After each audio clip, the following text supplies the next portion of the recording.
sevgimiz yarım kalır. Dayan birazca da baxım sənə. Qayıtmaq istəsən açıq qapım sənə. Qayıtmaq istəsən açıq qapım sənə. Alınmadı bizdə yolun açıq olsun.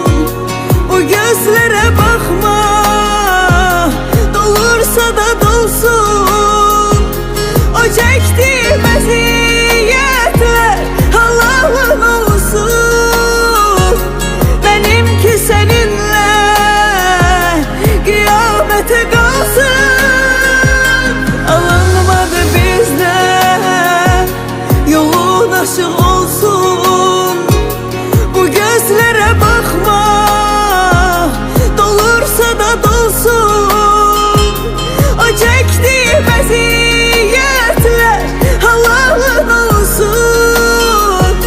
Benimki seninle qiyamətə qalsın.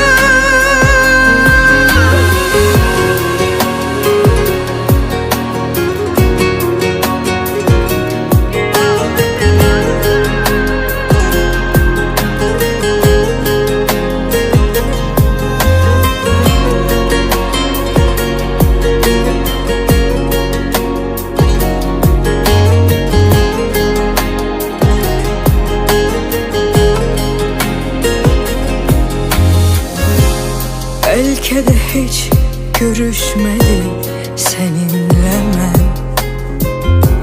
Olan olup geçen geçip üzülmesen. Yüreğde çok kalıp hele sözüm sənə. Gel danışım olanları özüm sənə. Gel danışım olanları özüm sənə. Alınmadı bizdən yolun açıq